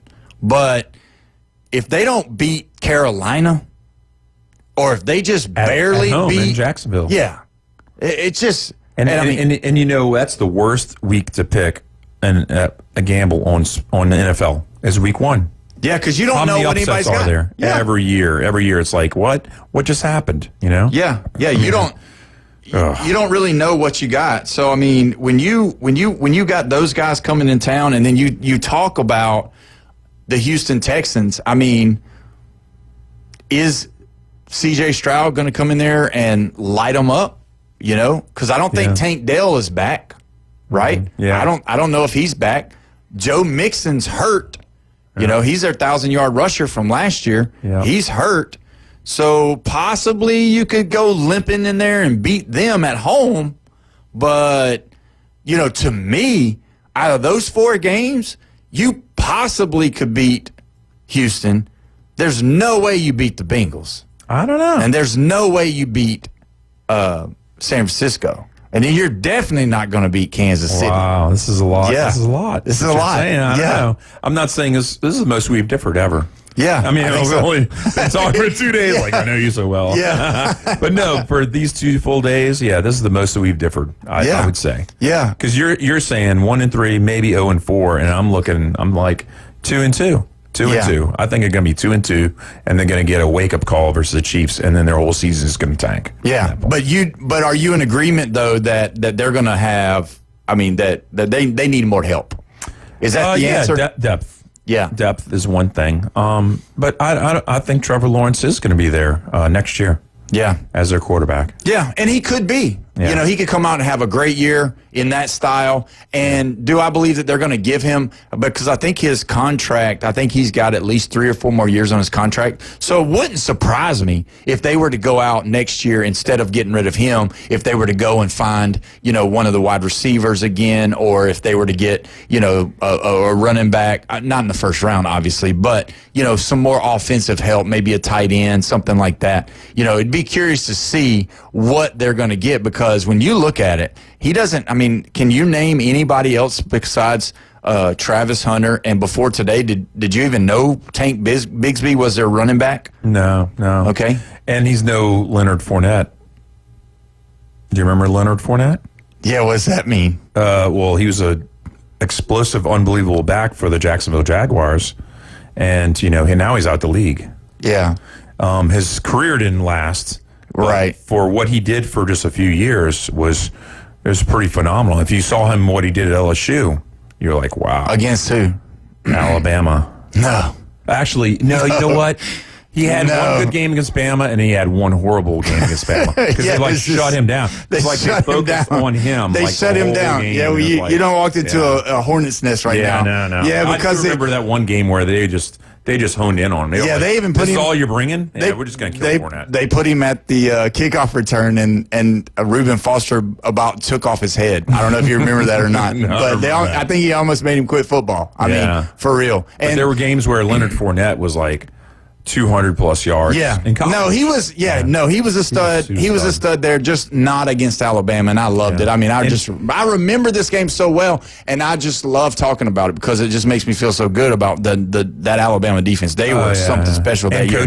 And coaching. Yeah, it was really good. But you know, I differ with you on the Leonard Fournette in the NFL. You think Tank will be a Leonard Fournette? I don't think that he'll be a Leonard Fournette, but I think that he will be one of those type of backs that if he stays healthy, I think he'll be one of those guys that surprises a lot of teams or surprises a lot. You'll look at the stats, or you'll look at what's going on in the NFL with the league leaders, and you'll see, Tank Bigsby, who is this guy? You know what I mean? He's not, you know, somebody that's at the tip of the tongue all the time or is talked about very much. But you will see him if, you know, what I say comes to fruition. I just think that there's a possibility that with him running the ball, and they start running the ball early and are able to use him with Trevor Lawrence, I think that'll be the way they go. You know, and again, all of these things are what ifs and who knows. But when we come back, we're going to dive into another NFL team. Where are my Las Vegas Raider fans? Coming up at 104.3 ESPN Northwest Florida.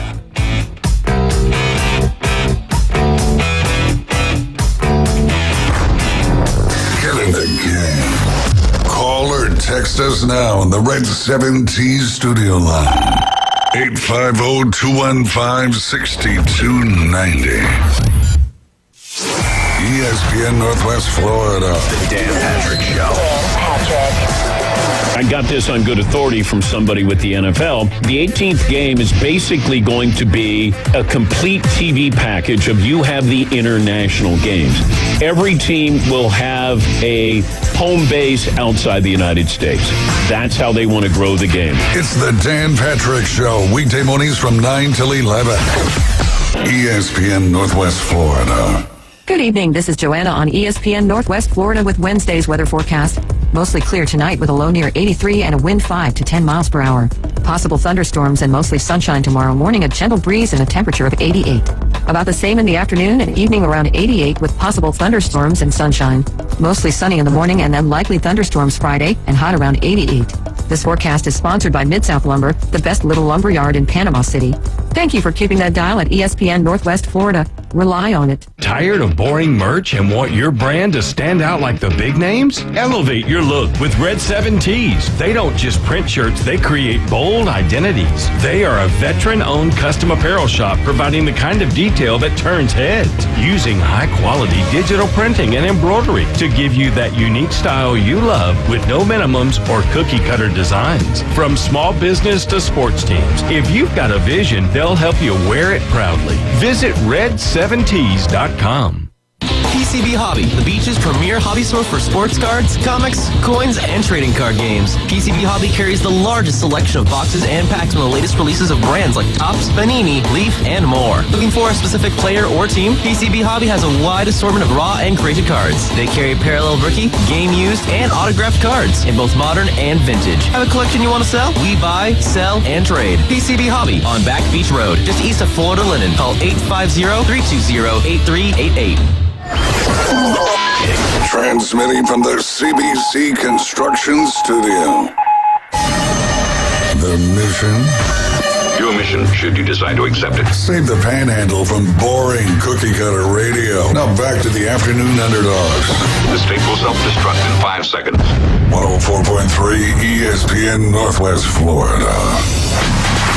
And welcome back. You're listening to the Afternoon Underdogs here at 104.3 ESPN Northwest Florida. Don't forget to call or text the 850-215-6290, the Red 17's phone line.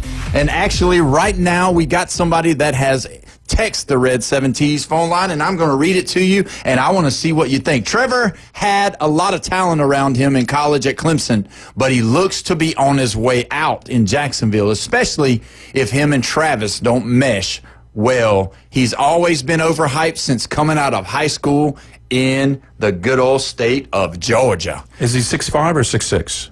He's probably 6'5", 6'6". I don't know. I mean, yeah, he's either one of those two. He's a big guy. He sees over the line. Yeah, he's a big guy. He's got an arm. But whoever this guy was that just texted in, I agree with him. I think he's right. I think possibility that if he doesn't do what he needs to do, that Cohen says, hey, get me somebody else that can run my system. Yeah. And then we could see possibly a Trevor Lawrence being a backup somewhere, moving on, or getting with another team like, I don't know, maybe, I don't know. Who needs a quarterback? I mean, everybody seems like everybody's got a quarterback. I mean, if Justin Fields doesn't work out, Justin Fields won't work out. The Steelers are going to need a quarterback next year. So could you see possibly Trevor Lawrence coming in and playing quarterback for the Steelers? Yeah, there you go. Goodness. Yeah, he could be there. You know what I mean? So Saints. The Saints. Yeah. Well, they need more than a quarterback. They need more than a quarterback. Yeah, they need a whole budget. Yeah, they need money. Something. They need something. They need a lot. And you're a Saints fan, right? Yeah, I am a Saints fan. Okay, good. So we'll see how that season I grew up watching Archie first run around for his life because we didn't have an offensive line, and our ownership didn't pay players to keep. I know I haven't asked you, how old are you? 52. Because it seems like Archie was like in the black and white days. Archie left in '83 and went to the Houston Oilers. And then he went for 1 year to the Minnesota Vikings. Okay. And so, yeah, I got the pleasure of meeting him. Nice. Yeah. Super nice guy. Oh my God. Yeah. I believe you. Yeah. And actually, when I met him, Peyton Manning was still at University of Tennessee. All right. Yeah. So it was early. It was before any, draft. Yeah. So that was good. That was neat to meet him. Yeah. So I think, as we look, we're going to have to see, to end it off with this Jaguar talk that we're doing, we're just going to have to see if him and Travis can get going, or, it could be a possibility that Trevor leaves town and goes somewhere else. Now, don't forget, this is going to be one of those things that you need to really put in the back of, you might get a pen and write it down. Don't forget, the quarterback that backs Trevor Lawrence up is none other than Mac Jones from the University of Alabama. National champion. So is A.J. McCarron, Jones. but we're not bragging on him. Yeah, well, I mean, why not? Champion. He's a national champion. Yeah, I mean, that shows that Alabama can win with anybody. well, that's not true. Right? He's going to join the show. I'm not hyping up your team, am I? I'm not going to let you be in the broadcast with me on the day that he comes in. He's supposed to be coming in, so I don't appreciate, and he's probably not going to appreciate you saying that. No, I'm kidding. Yeah. No, But anyway, it's a possibility. But so Mac Jones is the backup for Trevor Lawrence. Now, he's So not he very. was at the Patriots? He was at the Patriots, and things didn't work out with the coaching changes and all that. And he had a few bad games, like really bad games. And so he went and backed up Trevor. Yeah. Actually, last year, I believe, he come in and won a couple of games when Trevor went down when he got hurt. So they won 4 games. How many games did they win? I mean, they brought Trevor they back. really did win 4 games last I know, year. and they're probably going to win the They're same. the worst third-place team in the whole entire league. Yeah, well, there's by a win possibility total. of next year of that happening. So, either way, when you look at it, if you don't have Trevor, you're going to have Mac. Trevor's definitely more athletic, but could Mac run the system better? It's all about systems in the NFL. True. And we don't know how Cam Ward's going to do with the Tennessee Titans. Yeah, you don't know. System and then fit. Right. It's fit and system Yeah. and whether or not they're going to go all in on the quarterback and mold and make their system fit the player. Exactly. Or are they going to try to get that player to fit the system? And that's really where you got to, be a good coach. I mean, you got to be able to get your play callers in there that know what they're doing to be able to call the right plays, the right fit, make sure, that they don't do what Alabama did last year and only run up the middle with Jalen bad throws. So here's the crazy thing. You could think about games that Mac Jones won, big games in college. Yeah. Name me one that Cam Ward won. One. Any of them. I could think of one, and that's it. And it wasn't even at Miami. It was at Washington State. He beat Oregon State because Oregon State was the better team. Right. He beat them. He beat them. He beat the Beavers. Kind of a easy, single-handedly, right? Yeah, And yeah. but again, man, you can look at the NFL and then you could go look in college and you could see the difference. Like, it's just a total, even though it's the same game, they play on the same field, the same measurements are the same rules for the most part are the same, but they are totally different when you look at them because of the different things that they do in the NFL. The NFL is so complex. The playbook. And it's just crazy. Yeah. And ask Jamarcus Russell how the playbook is. And in different sets and everything, like just even the defense, like the linebackers and the defensive backs, they sit in a different spot to try and deceive you. Yeah. And I mean, if you look back at all the Ravens defensive backs, they would specifically angle their feet differently or set up differently just to fool the quarterback. Right. And it worked. Yeah, it worked. And it works. It still works. And so let's move on. We're going to move on to the Las Vegas Raiders. Woo! Come on. Pete Carroll? Are you kidding me? The oldest coach in the NFL is coming back to coach the Las Vegas Raiders? Did you hear what he said last week? No, I didn't. He said, I know we can win 10 games here with the Raiders this year because I've won 10 games for 20 years in the NFL. Okay. What do you think about that? I think he doesn't realize what division he's in. Yeah, that's a good point. I mean, you think about it. We just talked about the worst team, third place team in the league, right? Right. And the Jacksonville Jaguars. The Broncos are the best. No, actually, they aren't. They're the second best third place team in the league because of the Packers. Packers, yeah. Sorry. I'd say, yeah. But, I mean, you're talking about, can you name me the 4 coaches in that division? Yeah. You can. No. Yeah, you can. Chiefs? Yeah. Reed. Yeah, Reed. Okay. Broncos?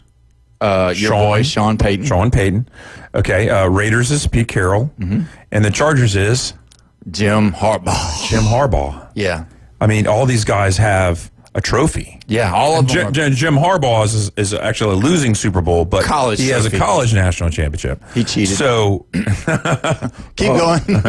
But no, I mean, that's the easiest division to name all 4 coaches, and they all have a title in some form or fashion. And when this is a tough division. That's a tough division. It's one of those things where when you look at how those guys have gotten to where they are now, it is definitely because of coaching. Because you've got their players. I don't know. Pete Carroll at USC had some money to pay some players. Yeah, but I'm just saying the Seattle Seahawks, when he was with the Seattle, they were good. They built players. They built a system. They, hard-nosed defense and run the ball really well. And Russ got outside the tackles and made some plays. I mean, that's just how that was their recipe. Now, that's what the point I wanted to bring up to you is to talk about is whether or not Geno Smith. Geno Smith now is probably, close to 35, I would say. I mean, he's getting up there in age. He's been there a while.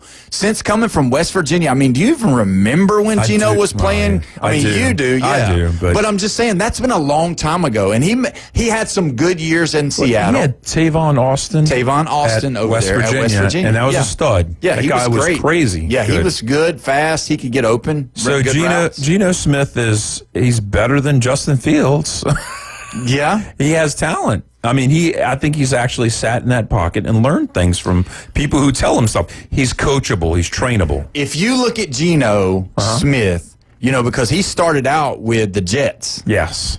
And it didn't go well. There was a couple of glimpses. Right. But it didn't for the most part, it was a loser. It was losing. It was, he's going to be another one of those guys. He's going to be another backup. And the Jets fans are brutal. Yeah, they're tough. They rip them apart. But when you look at how he came and started to find his niche in Seattle with Pete Carroll, and now you're thinking, okay, you did it once, can you do it again? In a different system. In a different system, in a different conference, and you don't know what kind of what type and style are they going to do? Obviously, they're going to run the ball because what did they do? What did they do in the draft? They went out and got themselves a running back. Yeah. And that's going to be what you got to live and die by what you're going to do. And so I believe Genty? Yeah, Ashton Genty's a stud. And that's what I was going to talk about in just a minute, but I wanted to ask you, what did you think about that says about Pete Carroll?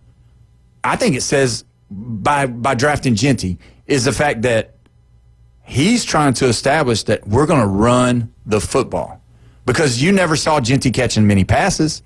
You never saw him doing any kind of, lining up in the slot.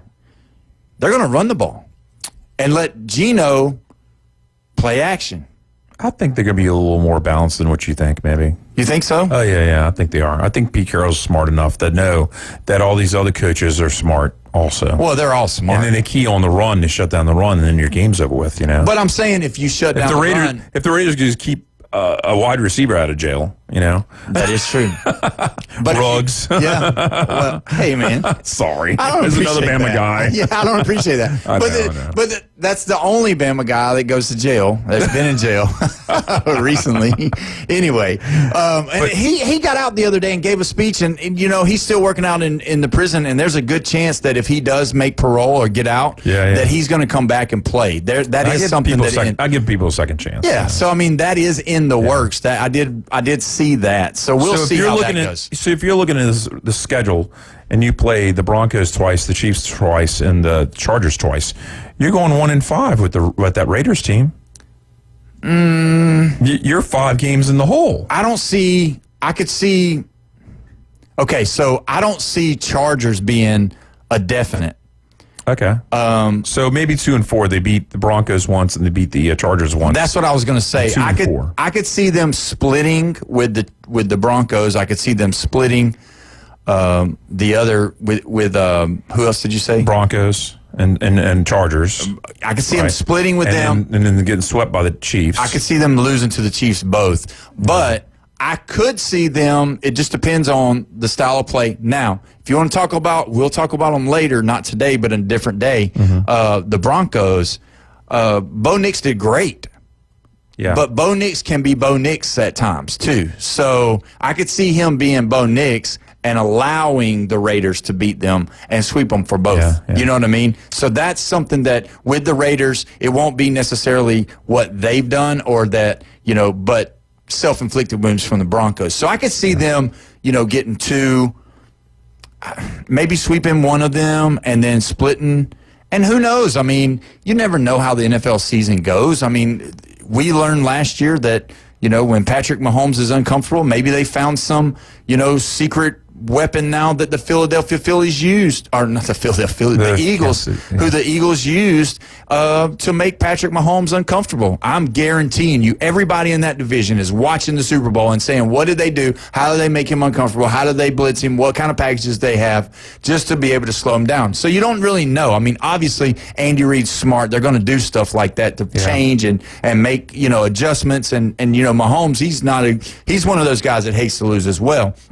So, but I think the Raiders are not bad. I think he might do okay over there. I know that the fans want now, and he's giving them now. Pete Carroll's always been that way. He's always been that arrogant kind of coach, like little cocky, he's chewing his gum on the sideline. Yeah. So, I mean, he's feeding into the whole Las Vegas vibe and saying, hey, we're going to win 10 games, because I know how to win 10 games. And it's a last place schedule.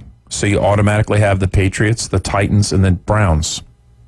What are those? Those are wins. Those are wins. Now, the Patriots, I think they're going to be a little bit better. I think Vrabel's going to do better with them. Yeah. So that could possibly be, something but there. They need athletes first. They do need some draft picks or some Detroit Lions did not turn it on a dime when they got their coach. Right. Yeah, it took a year. It took time. Yeah. And so going back to the Las Vegas Raiders, I think that they really are a team that possibly could make some noise. I mean, I do believe in that division. Yeah, it's tough, but I do believe that they'll make some teams really sweat, so to speak. So I think there could be some close games over there. It's making me, as I'm looking deeper into some of these divisions, it's making me get really excited about the NFL this year, because I think there's some, you got these new coaches, you got these new players, you got these new people, which you always do. But, man, it just seems like this year there's some teams that, could come out of the bottom and just make a run and really do well, like Carolina. I know you don't want to hear that. No, you know what's funny? Carolina's not a last place team. Yeah, that's true. They had the tiebreaker on the Saints. The Saints are a last place team. That's not insane. That's crazy. Not for us. When they started out 3-0 and they're looking so good, and then the Eagles didn't really punch them in the mouth. I mean, they just beat the Saints, and then their season went 7 losses in a row. Yeah. I mean, it was awful. You went from 3-0 to 3-7. Yeah. Oh yeah. No, it went bad. I mean, it just went whoop. Yeah, Taysom Hill getting hurt. Even the Seahawks made it look really bad. Yeah. Taysom Hill getting hurt. Yeah, Derek Carr getting hurt. Chris Olave getting hurt. So there's only one team I could say could go to the playoffs from last place, and it's the 49ers. Yeah, that's a good possibility. I don't think the Raiders are going. I don't think they're going to win 10. They might, but we will find out. But when we come back from the break, we're going to talk about one more thing that happened with the Raiders over this week that is really, really, really bad. You're listening to the Afternoon Underdogs at 104.3 ESPN Northwest Florida.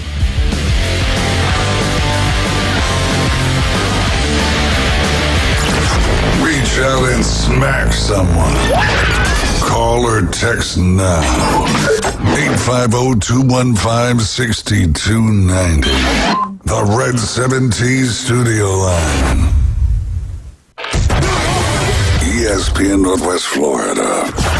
The Afternoon Underdogs. Be patient with Ty Simpson. He's going to be just fine. And that scares me to death when I hear somebody close to the program saying, be patient. I don't want to be patient. I want to be ready. I want to be excited. Let's get the bells and whistles out and be ready to blow explosions up, because we're going to score 40 points a game.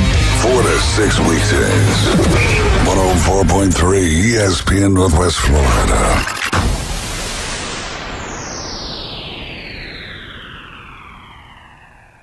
Good evening. This is Joanna on ESPN Northwest Florida with Wednesday's weather forecast. Mostly clear tonight with a low near 83 and a wind 5 to 10 miles per hour. Possible thunderstorms and mostly sunshine tomorrow morning, a gentle breeze and a temperature of 88. About the same in the afternoon and evening, around 88 with possible thunderstorms and sunshine. Mostly sunny in the morning and then likely thunderstorms Friday and hot around 88. This forecast is sponsored by Mid-South Lumber, the best little lumber yard in Panama City. Thank you for keeping that dial at ESPN Northwest Florida. Rely on it. At Brock Lawn and Pest Control, we're proud to be awarded the distinction of being Quality Pro certified. Our technicians have passed rigorous training in eco-friendly application and prevention of pest treatments.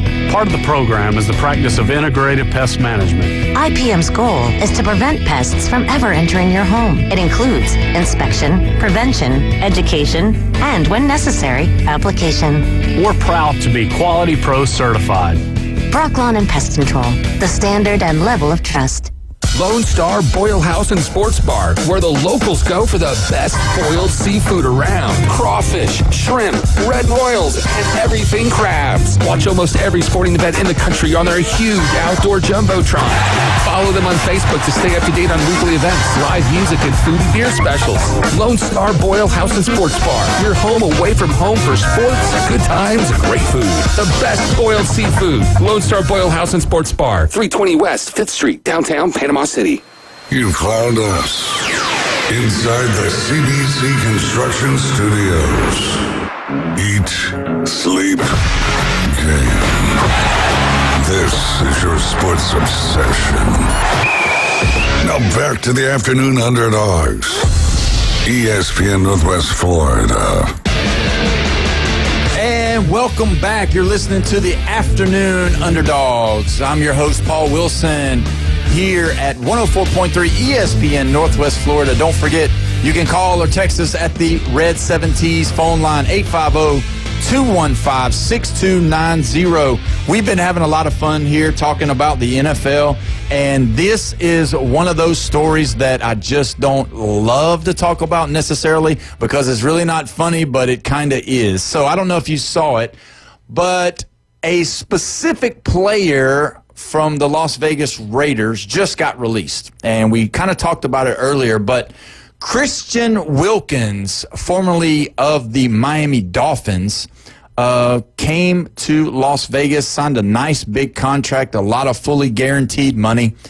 But over the last week in the locker room, he went over and he kissed one of the other players on the forehead.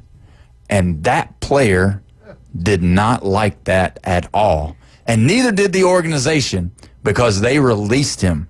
Now, Christian Wilkins has always been that guy that's a really, what you would call like a very... touchy? He's a very... Hey, Pookie. Oh, my God. He's a very... affectionate? Affectionate.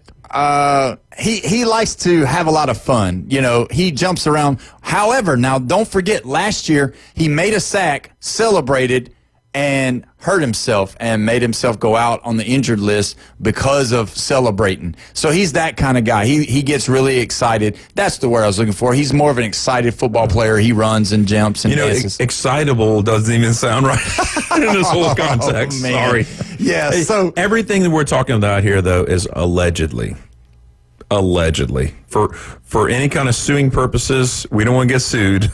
Yeah. Even the kiss on the forehead, allegedly. Allegedly, he kissed somebody on the forehead. Was there a kiss cam on that? Oh my God! Coldplay. He was not at a Coldplay concert. No. I guarantee it. He was at the Las Vegas Raiders locker room. Yeah. And to kind of get into some of what you're talking about, there are a lot of videos out of where he, in specific plays in college, was and pros touched some of the people while they were down, and it was very inappropriate. And there was times where you could see the other player like jump up and point to him and say some choice words, but also tell the referee about it. I remember specifically when they were playing Alabama that there was a lot of those things going on that like they talked about it a lot. It was a big deal, and I remember screaming at the TV because I was like, he's trying to molest him out there while he's on the football field. You got to see that, and so there was some things that didn't, wasn't too spicy for the TV that he was doing out there during college. And I believe it was Josh Allen in the pros, I think, he like grabbed him in the midsection area that just wasn't good. So I know that a lot of the internet has really been pushing out there, and I'm just going to go ahead and make a little small statement. Reed, if you're listening right now, you can just turn off the radio right now. You don't have to hear this part. That's my son, by the way. He's 9 years old. He don't necessarily have to hear that. And so anyway, I just know that Christian Wilkins has always been one of those guys that, you just don't want to, I don't know. I think he's more of like bad for the locker room because of some of the antics that he did, because I believe that's really what got him sent away from Miami, because he was a good player. I mean, he would make plays. But I want to read you. So if he had 4 years though at the Dolphins have tolerance. Yeah, they have tolerance. Yeah, it's just there's a tipping point. Well, and also he was a good player. When players are tolerate, good, you'll tolerate a little bit bad. Yeah. But I'm gonna read what Adam Schefter said. When you speak to people there inside the locker room, they say that Christians playfully went to kiss a teammate on top of his head, and those same people said that player took offense to it. That's what everyone's been dancing around and tap dancing around. An incident in the locker room where he allegedly playfully kissed a teammate on the top of his head. That teammate felt offended by it. So that's what it was. I mean, playfully, delicately, intentionally, softly. How many more words can we use to describe this kiss on the forehead? I mean, that's offensive. If I don't, we don't end our segment with a kiss on the forehead, right? Thank God. No. We do a fist bump. We'll shake a hand. We'll bump an elbow, something like that. Bash brothers, whatever. That. But we're not kissing. I'm not going to kiss you on the forehead. You're not kissing. Bone Crusher's not coming in here kissing us on our forehead. I hope not. That kind of stuff. So you got to think in the NFL locker room. Max Crosby's in there. Yeah. I mean, that dude is like masculinity. Yeah, he'll fight you. Oh yeah.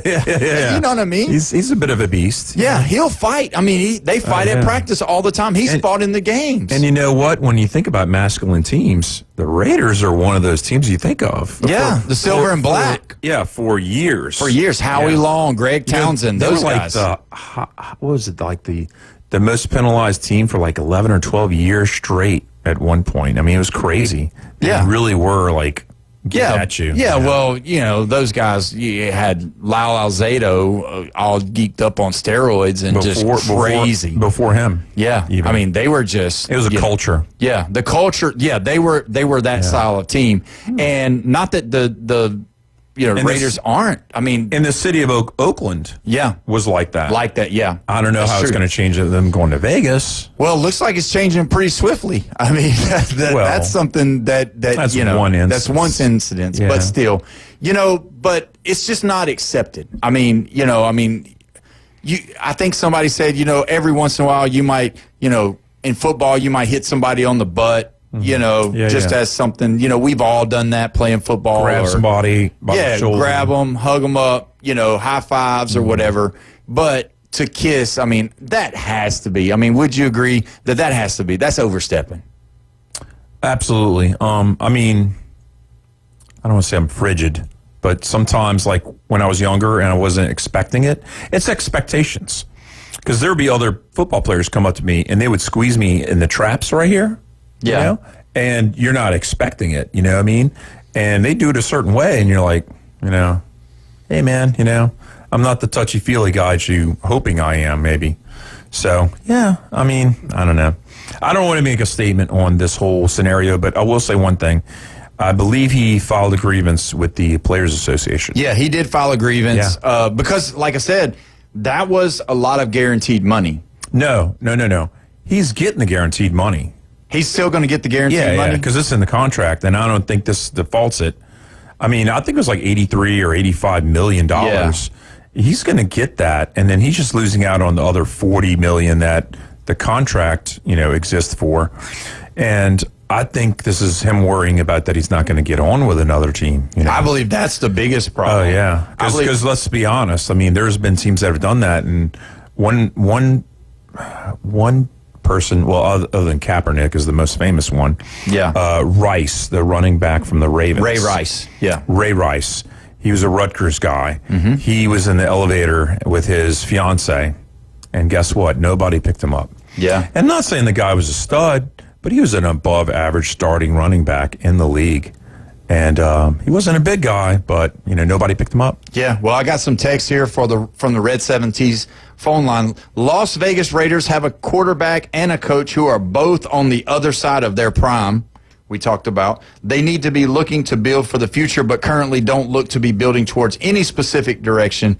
Average receivers, rookie running back, and average defense with Max Crosby doing all the heavy lifting there. Their division games alone will be brutal. So there's another person. I mean, I can't say that they're wrong because, No. I mean. No, because I'm the one that brought it up 1-5 division record. Yeah, you said that. That's what they're saying. Yeah. I was the one that said that there could possibly be that chance. But, I mean, let's be honest, that last place schedule, just like I said, I think they're going to beat the Patriots. I think that they're going to beat the Titans.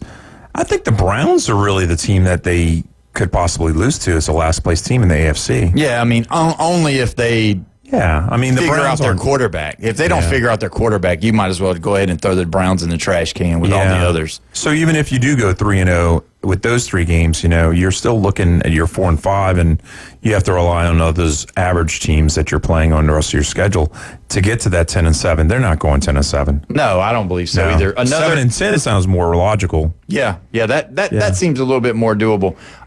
So another Red 70s phone line person said Wilkins was already poorly rehabbing, and the Kiss put the cherry on top of the cake for them. He's not worth $32 million of guaranteed money. He is shown to be high risk, low reward with all of his antics. So there again, $32 million of guaranteed money that he's going to be getting. And just like this writer or this listener said, poorly rehabbing, probably not excited about him being there, him being a jokester in the locker room, doing something like that. Somebody pushed it over the top, put the cherry on top of the cake and said, you know what, don't ever touch me again. Because you imagine the words that was shared that day, probably back and forth. I mean, they probably are not telling us everything that happened in the locker room because, usually what happens in the locker room stays in the locker room for the most part. But, man, they got a problem over there, and I think they did the right thing. At the end of the day, they did the right thing. They got rid of the problem of what they thought was the problem, so now they can move on towards their season. Because, hey, tomorrow night, we have our first preseason game. Don't forget that. Chargers. So, I mean, football is around the corner, and these teams need to get all of their, bells and whistles going, all of their I's dotted and T's crossed, because it's time to get ready for football. It's not time to play, tiddlywinks with your buddies in the locker room kissing on foreheads. And then, I could see the reaction from that little incident that they were trying to separate people in the locker room, possibly. Yeah, there's no telling. I mean, and outside of not being in the locker room, we can't say, we can only speculate. Yeah. But the fact is that kind of stuff is just not going to be accepted. You can't do that kind of stuff. And with that, I applaud the Raiders for go ahead and doing it, not putting out an investigation, not doing, let's talk about it. Let's let this thing kind of carry on for the remainder of the season to cause them to already, they're already got an uphill battle as going forward in that division. But to be able to get rid of him, get him out of the system and just move on, and obviously, you don't want that going into the season being the number one thing that they talk about. You want it to be talking about how good your players are looking and how, this is going to be our year to really turn it around, to right the ship. You wanted this story to be about Pete Carroll, Geno Smith coming together again to do it all over again, bring Seattle's style of winning to Las Vegas to hopefully allow them to make a playoff run, to get good players to want to come play for the Las Vegas Raiders. So you're saying Seattle style of winning, but, they haven't won in, Well, 10 years. Well, when I say style of winning, it's better than what the Raiders have been doing. Yeah. Oh, yeah. Absolutely. You know what I'm saying? So turning the tide of the losing foundation that they've been building upon, which is nothing over there with the Raiders, and then now seeing that Pete Carroll comes in. That's why he said, hey, 10 wins? I've been winning for 10. I've been doing that for 20 years. I know how to win 10 ball games in the NFL. We're about to find out. You're in a new city. Yeah, we're about to find out. We're about to find out really soon because realistically, if they can get Genty going, if Geno Smith can somewhat play game manager, make some good throws, and if they can have somebody that's a no-name wide receiver make a name for himself, who knows? I'd rather have loose screw Oakland fans over Vegas fans. Really? Oh, yeah. Oakland fans are crazy, dude. Oakland, crazy. Yeah, they are crazy. But I don't know who the Vegas fans are. Oh, no. They're worried about being in the hot tub in the end zone. Okay, well, and we'll end it on that. Thank you for listening to the Afternoon Underdogs. I've been your host today, Paul Wilson. LSU Jeff, thank you for being here. Bone Crusher, thank you for being here. Brandon, thank you for being here. We will see you tomorrow. Thanks for listening. You're listening to 104.3 ESPN Northwest Florida.